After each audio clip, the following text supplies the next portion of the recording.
안녕하십니까. 백종국 교수입니다. 이제 드디어 이 정치학 개론의 마지막 동영상이 되겠습니다. 6강의 두 번째 섹션 공동체적 선택의 구조와 기능에 대해서 한번 생각을 하고 우리 이 정치학 개론을 마치기로 합시다. 우리가 지금까지 배웠던 것은 공동체적 선택이었어요. 개인적 선택이었다면 논의가 좀 다르다 그랬죠. 이게 개인적 선택의 영역과 공동체적 선택의 영역이 다르다 그랬어요. 그리고 논리도 다르다 그랬습니다. 그래서 우리가 정치학을 배우는 거예요. 왜냐하면 인간은 정치적인 동물이니까, 인간은 공동체적 동물이니까. 그래 이제 앞에서 그런 것들은 뭐 방법론이라든지 무슨 또 갖가지 영역이라든지 이런 게 다 이야기를 했으니까 넘기로 하고 그 마지막 정리하는 의미에서 몇 가지 내용만 한번 짚어보고 마치기로 합시다. 공동체적 선택은 역사성을 가지고 있다는 거예요. 이미 앞에서도 얘기했지만 합리적 선택 이론이라는 거 또는 뭐 경제학 이런 이론들 중에서 보면 대부분 모럴 역사적 그 이론들이 많습니다. 그게 이제 모럴 역사적 이론들은 그 나름대로 의미가 있어요. 왜냐하면 인간의 이성적 기능과 작용을 하나의 작용으로 하나의 그 세트를 만들고 추상적 세트를 만들고 그 세트의 조건을 주고 그 조건에 의해서 진행되는 것들을 하나둘 검토하는 방식으로 진행을 할 수 있다는 거지. 그러면 아주 단순 명쾌하면서 굉장히 설득적인 설명을 가할 수가 있어요. 그게 큰 장점이지.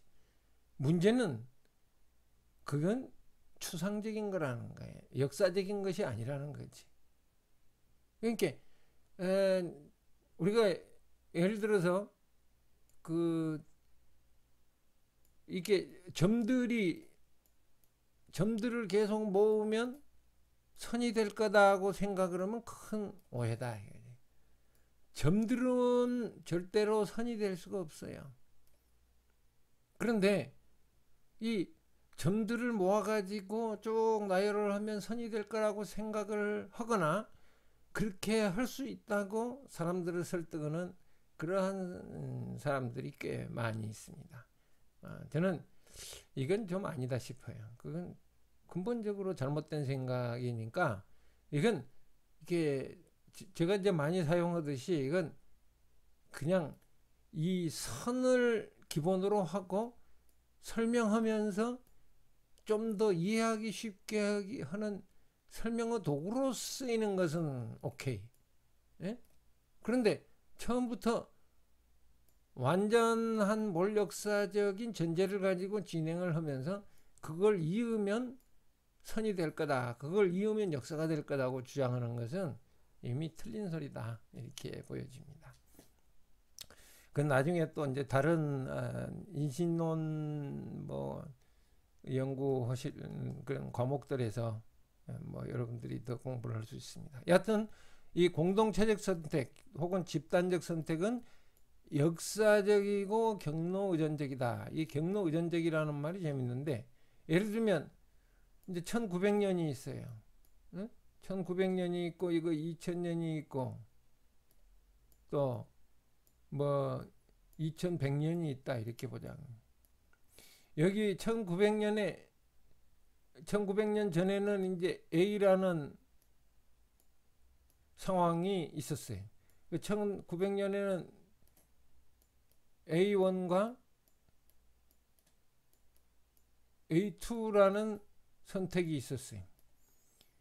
그러면 이 A1과 A2라는 선택에서 어떤 공동체는 A2를 결정을 했어요. 그러면 2000년에는 또 B1과 B2라는 이제 결정을 해요. 그 B2를 결정을 했다고 치자고. 그리고 이제 B2는 또 2010년에는 C1과 C2라는 결정을 할 수 있다 이거지. 이때는. 그러니까 A2, B2, C2 혹은 C1을 할 수 있어요.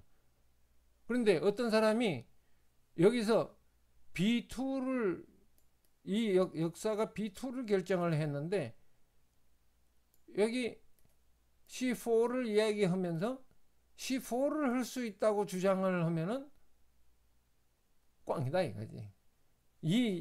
요 C4는 이쪽에 있어서 A1을 선택을 하고 이건 B3를 선택을 하고 그래야 C4나 C5를 선택할 수 있는 상황이었다 이거지. 무슨 소리인지 알겠죠? 예? 한번 잘못된 결정을 하면은 이 돌이키기가 힘들다 이거지. 그러니까 예를 들면 친일파들을 남겨놓으면 그 친일파들하고 같이 살아야 되는 역사적 운명에 처하게 돼요. 어떻게 돌이킬 수가 없어. 어떻게 할 거야 이게. 그리고 예를 들어서 친일파가 있어요. 그리고 친일을 했어. 그래가지고서는 이제 여기에 친일파의 아들이 있어. 이 사람은 친일을 한 게 아니야. 자기 아버지가 친일을 한 거지. 그런데 너는 친일파다 이러면은 어떻게 할 거냐 이거야. 친일파였기 때문에 뭔가 이익을 보는 것은 있을 텐데 여기에서 와가지고서는 친일파는 완전히 일소하고 독립파로만 체제를 구성한다. 그건 이미 틀렸다. 이것이 왜 이 체제의 선택이 중요하냐 하는 것을 얘기를 하는 거예요. 이랬을 경우는 완전히 일소하고 독립파를 한다. 독립파의 세계를 구축한다는 것은 현실적으로 불가능하니까 점차 다시 역사적 구조가 독립적으로 나아가게끔 유도하는 역사적 경로를 결정해야 되는 거예요. 그래서 한 100년쯤 더 지나면 친일파적인 잔재가 완전히 사라져버리는 그러한 경로를 선택하는 게 중요하지 현재에 있어서 갑자기 친일파는 완전히 말소해야 된다. 이렇게 하는 것은 현실적으로 불가능한 일이다. 뭐 경로 의존적이라는 건 그 여러 가지 또 그 좋은 설명도 있으니까 참조를 하시도록. 역사성이라는 말, 이게 이제 역사적 공동체의 선택은 특정한 시간 안에서 과거와 미래에 영향을 주고받으면서 실존적으로 이루어진다. 뭐 좋은 이야기인데 넘어가도록 합시다. 공동체적 선택의 두 가지 전제다. 왜 전제를 여러분들에게 얘기하냐 그러면 가끔씩 여러분들을 속이려는 자들은 이 전제를 달리하려고 그래. 에? 전제를 달리. 여러분들이 지금도 그 뉴스라든지 이런 거 보면 정반대 이야기를 하는데도 가만히 생각해 보면 그럴듯하단 말이에요. 저 사람 이야기도 듣고 보니까 그럴듯하고 이 사람 이야기도 듣고 보니까 그럴듯해. 어느 쪽을 선택을 해야 될까? 저쪽은 가짜 뉴스라고 주장하는데 이쪽은 저쪽이 가짜 뉴스라고 주장한다. 응? 이제 여러분들이 정치학 개론을 배우기 전이었다면 좀 많이 망설였겠죠. 그러나 이제 정치학 개론을 배운 여러분은 이것을 극복할 수 있는 수단과 방법을 잘 이제 갖추었다고 믿고 싶어요. 그렇게 믿어도 되겠죠. 근데 뭐 앞에 있잖아요. 이제 5개의 칼, 5개의 자, 뭐 그다음에 뭐 표준 이론의 10단계 뭐 그걸 가지고 차분히 진행을 해보면은 어지간한 건 다 이게 썩은 것이냐 싱싱한 것이냐 하는 걸 알 수가 있어요. 근데 제일 쉬운 건 이거예요. 전제를 확고히 하면 그 다음부터는 대부분의 선택에 있어서 미스테이크를 할 이유가 없다. 첫째는 공동체는 정의와 평화 그리고 복지 향상을 위해서 존재한다. 정의, 평화 그리고 복지, 이게 어느 하나만 하면 안 돼요. 이 세 개가 다 같이 가야지. 그러니까 정의를 부르짖으면서 갈등을 발생시킨다. 그러면은 그거 지금 현재 좋은 선택이 아니다. 정의와 평화를 유지하려는데 복지는 뭐 집어치운다. 이게 불가능하다. 그러면 그것도 좋은 선택이 아니에요. 아까 이제 패스 디펜던트, 경로 의존적인 거에 대해 얘기했죠. 경로라는 게, 선택이라는 게 항상 하나만 선택하는 건 아닌데, 좋은 선택을 하려면 어떻게 되느냐? 가급적 정의와 평화 그리고 복지 향상을 기여하는 선택을 하면 된다. 스펜서는 인간은 삶이 두려워 사회를 만들고 죽음이 두려워 종교를 만들었다. 이 멋진 표현을 쓰는데, 여하튼 뭐 인간에겐 또 종교심이 있는 거니까 종교도 잘 활용하면 아주 좋아요. 우리가 예를 들어서 자기가 돈 번 것을 말이죠, 그냥 무조건 다른 사람을 위해서 절반을 내놔라고 그러면은 이게 참 어려워. 내가 노력해서 번 돈인데 왜 절반을 다른 사람을 위해서 내놓느냐, 이렇게 얘기지. 그런데 저기 사마그 성자라고 부르는 토마스라는 분은 자기가 하루 종일 내 이렇게 일을 해가지고 새끼를 꼬아서 그걸 팔아가지고 동전 4푼을 얻는데, 그러면 두 푼 가지고서는 자기 먹을 거 사고 2푼은 문 밖에다가 딱 놔둔다는 거지. 돈이 필요한 사람은 가져가라. 어떻게 해서 그게 가능하느냐? 뭐 분명한 거지. 하나님을 믿으니까. 인생의 이 유한하고 이 어리석은 것들과는 비교할 수 없는 그러한 초월적인 존재를 믿고 또 그것과 자기 자신을 일치시킬 수 있으니까 그게 가능해지는 거예요. 그러니까 종교를 올바로 믿는 사람들에게 있어서는 정의와 평화, 복지가 함께 갈 수가 있어요. 그런데 또 보면은 종교를 악용해 가지고 그 정의와 평화, 복지를 무너뜨리려는 사람들이 있죠. 그럼 뭐 내가 누구라고 얘기는 않겠는데, 여하튼 특별히 주의해서 그런 사람들의 숫자가 줄어들도록, 또 그들이 풍기는 악취가 점차 사회에서 가시도록 노력을 우리 함께 하도록 합시다. 또 하나는 공동체적 존재로서 인간은 종합적인 존재라는 전제를 받아들여야 된다.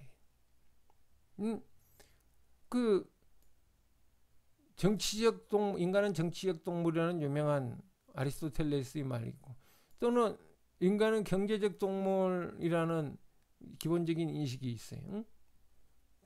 또 놀이적 동물이라는 표현도 있어요. 뭐 여기 무슨 뭐 호모 해가지고 뭐 이런 식으로 부르는 것이 뭐 열댓 개는 있어요. 여하튼 그 말은 뭐냐면, 인간은 이렇게 호모 사피엔스 있잖아요. 보통은 생각하는 동물. 호모 사피엔스라는 것이 가지고 있는 다양한 측면을 지금 표현하는 그러한 라틴어 개념들인데, 종합적인 존재라는 것을 이해를 하면은 여유가 있어요. 여유. 여러분들이 여유를 갖게 돼. 여유.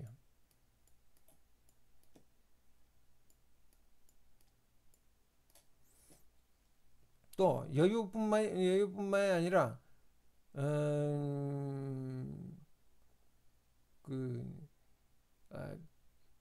민주주의에서 아주 결정적으로 필요한 그러한 이 상호 이해와 인정을 진행할 수가 있다. 우리가 보통은 관용이라고 부르죠. 관용, 여유, 관용. 이 여유와 관용이 이 인간을 종합적인 존재로 인식함으로써 나타날 수가 있어요. 그 의견이 다르다. 의견이 다르는 이유 중에는 어떤 사람은 경제적인 것을 강조했기 때문이고 어떤 사람은 정치적인 걸 강조하고 어떤 사람은 논리적인 걸 강조했어요. 우리 아이는 맨날 컴퓨터 게임만 하고 있어. 걔는 지금 아직 호모 루덴스 영역에서 벗어나지 않았는가 보죠. 그런데 그래서는 안 되는 게 아니고 인간은 그럴 수가 있다 이게지. 그래 이제 엄마 아빠가 생각하는 어떤 그 패스가 있어. 응?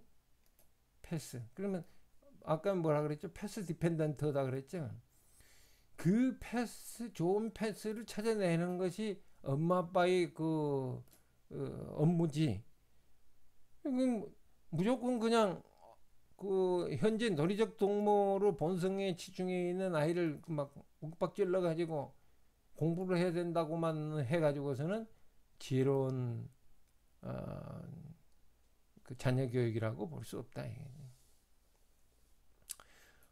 사회적 분업과 혈통적 승계가 존재의 양식이다. 이건 이제 뭐 여러분들이 다 아는 얘기니까 넘어가도록 하고, 그 국가의 흥망론, 세계의 국가의 흥망론을 한번 정리를 하면 이제 그 합리적 선택 이론의 그 대가인 맨스 올스는 무임승차의 경향, 이게 지금 국가의 흥망론을 쓴 사람 세 사람을 내가 여러분들에게 예를 보여주는 거지.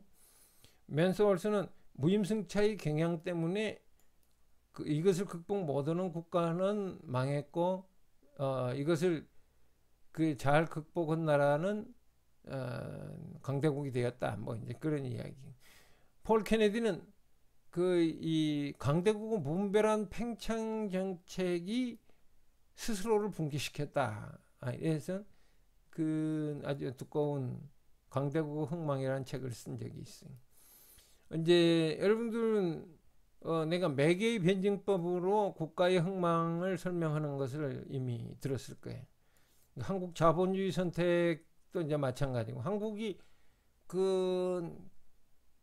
실패하지 않으려면 매개의 변증법이 내부에서 발생하지 않도록 끊임없이 스스로를 살피고 또 좋은 선택을 해야 되는 것이다 하는 걸 강조를 했습니다.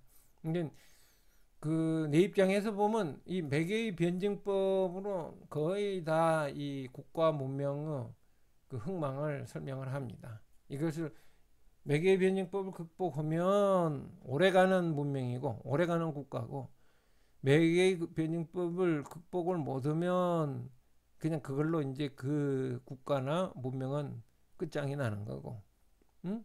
그래서 누굽니까? 그 두보의 시에 나오는 것처럼 잔나비가 슬피우는 황무지만 남는 거지 뭐. 이제 미래학 경고에 대해서도 여러분들이 한번 관심을 가지고 독서를 해보기 바랍니다. 토플러, 커즈와일, 다이아몬드 하라리 이런 사람들이 주로 미래학에 대한 연구들을 했는데, 최근에 유발 하라리 교수가 21세기를 위한 25가지 제안이라는 책을 냈어요. 유발 하라리 교수 여러분 많이 들어봤을 거예요. 여러 가지 멋진 논증을 많이 한 사람인데, 이 양반은 이제 관심이 이거더라고요. AI, 인공지능이 발달을 함으로써 미래는 아주 독특한 전개를 맞게 될 것이다 하는 거지.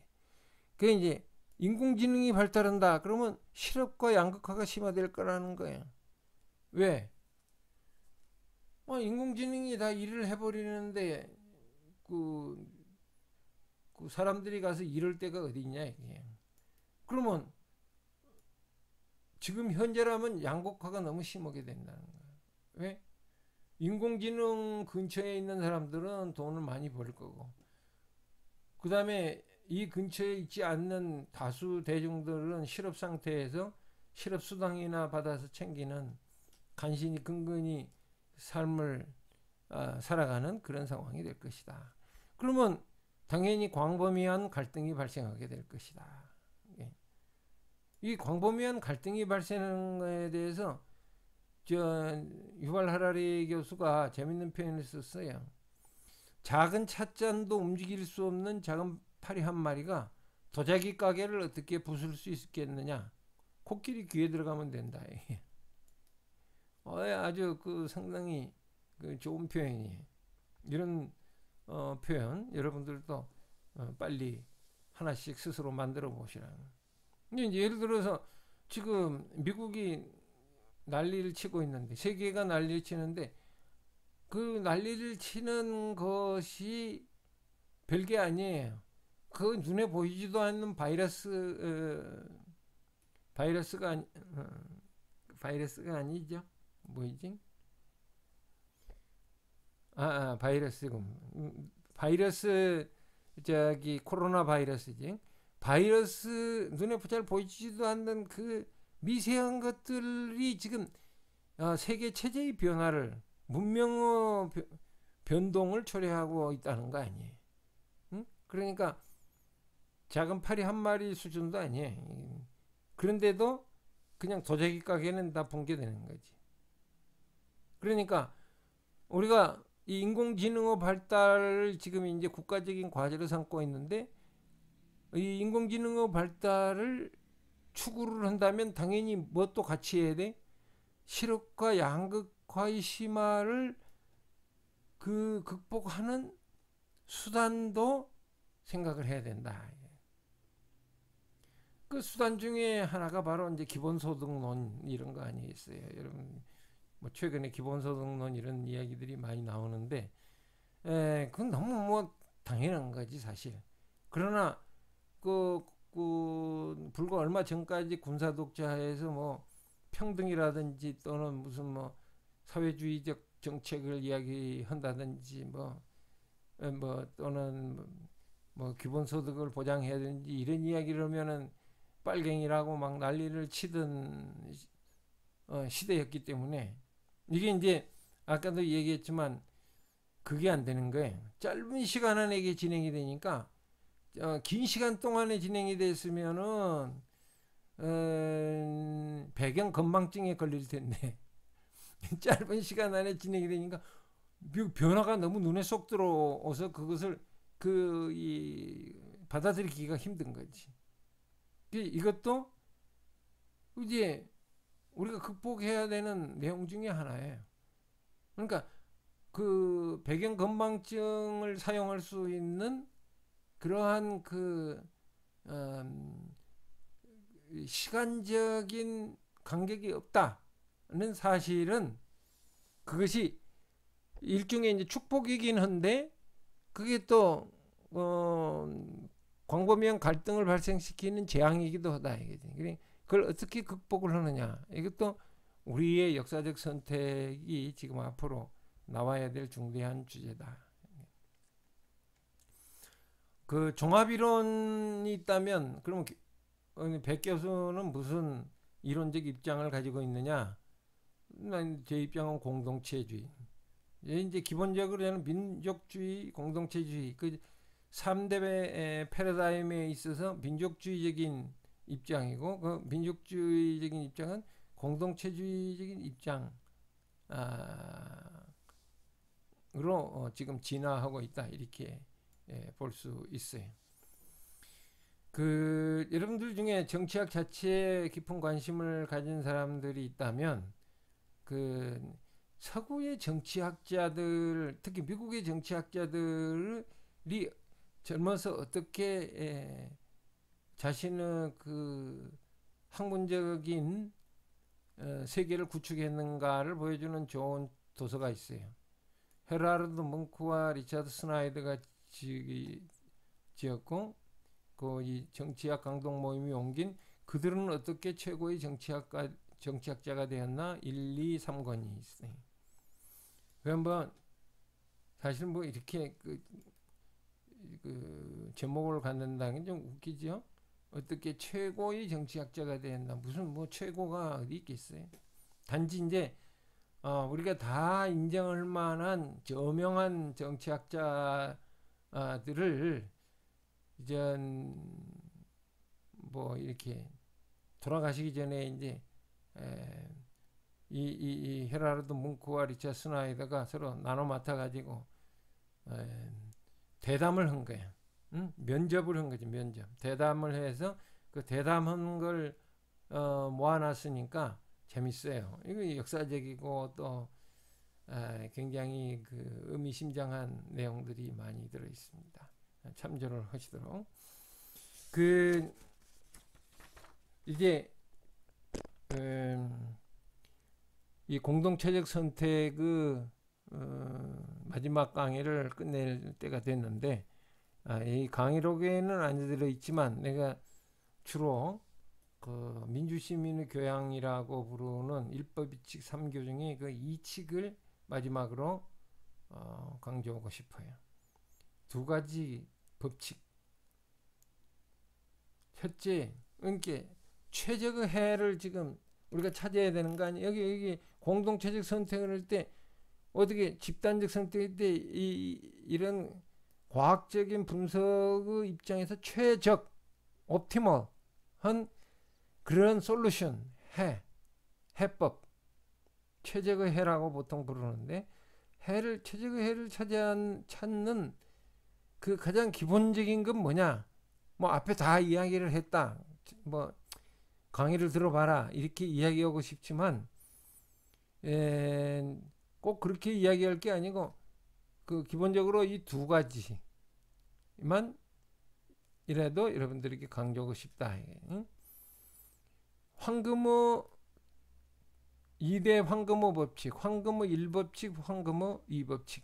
황금의 1법칙은 뭐야? 입장을 바꿔서 생각하기. 여러분들이 좋은 선택을 하려면 공동체적으로나 개인적으로나 공이 적용되는 황금의 법칙이에요. 입장을 바꿔 생각하기. 또는 내가 대접을 받고자 하는 대로 남을 대접하라. 또는 내가 당하고 싶지 않는 일을 남에게 베풀지 말아라. 응? 변함없는 그 황금의 제1법칙이다. 그러면 황금의 제2법칙 강자가 자르고 약자부터 선택을 한다. 강자가 자르고 약자부터 선택한다. 이게 우리가 뭐든지 이게 분배를 하는데 가장 좋은 분배를 한다는 게 사실 쉽지가 않아요. 예를 들면 8사람이 있는 아까 정전법에서처럼 그 토지를 아주 딱 깔맞게 9개를 만들어서 이렇게 분배를 해도 어떤 토지는 좋을 수 있고 어떤 토지는 나쁠 수 있어요. 응? 어떤 토지는 좀 클 수 있고 어떤 토지는 좀 적을 수 있어요.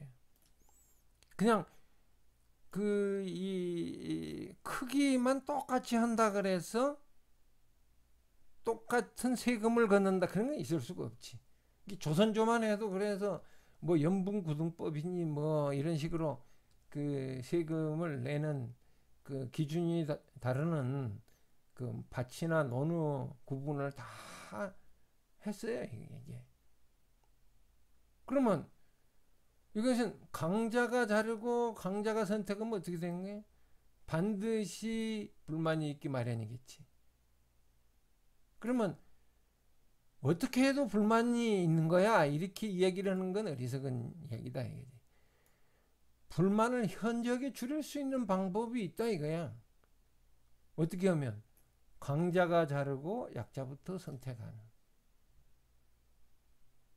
이제 이 두 가지 이 황금의 법칙을 여러분들이 좀 자그마한 자기 작은 공동체에서부터 이제 물론 당연히 가족부터 시작을 해. 가족부터 이 입장을 바꿔놓고 생각하는 훈련을 시작을 하세요. 그죠? 부모는 자식 입장에서 생각하고 자식은 부모 입장에서 생각하면서 서로 의견이 당연히 다를 수 있지. 그러면 그것이 최적의 해가 뭔지에 대해서 서로 생각을 해보는 기회를 갖게 되지 않겠어요? 여러분들이 학교에서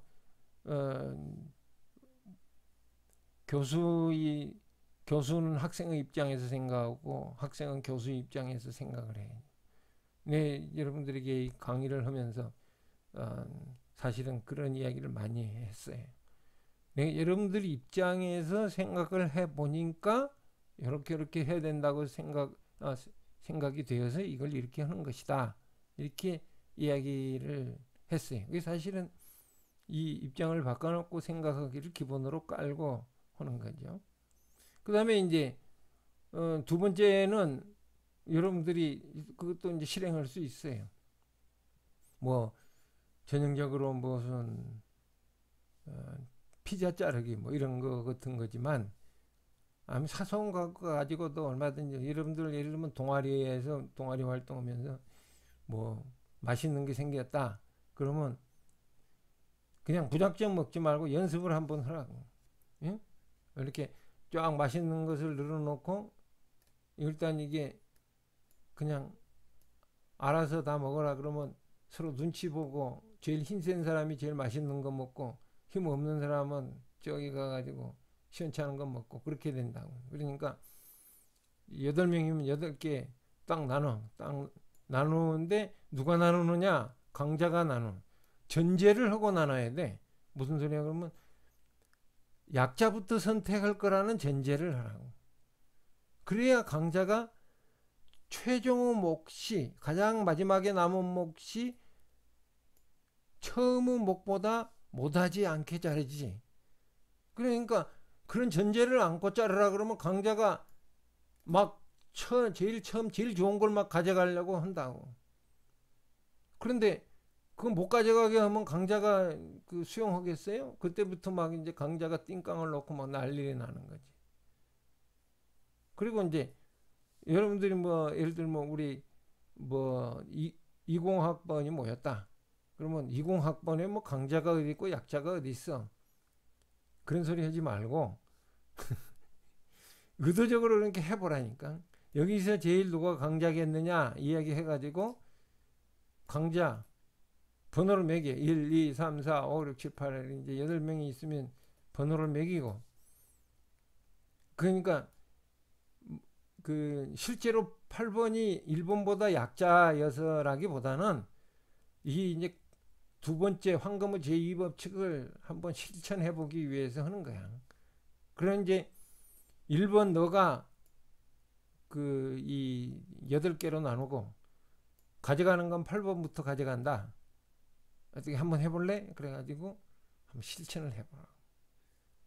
야, 그러면 놀라운 모습을 여러분들이 발견할 수 있게 될 거예요. 그래서 이렇게 재미있는 그런 그 에피소드가 생기면 그 내 홈페이지에다가도 한번 여러분들이 방문해서 올려주면 나도 같이 즐기겠지. 그게 서로 행복이니까. 자, 그러면 이제 그 기말 논문 잘 쓰시고 즐겁고 보람있는 여름방학을 가지시기 바랍니다. 대단히 감사합니다.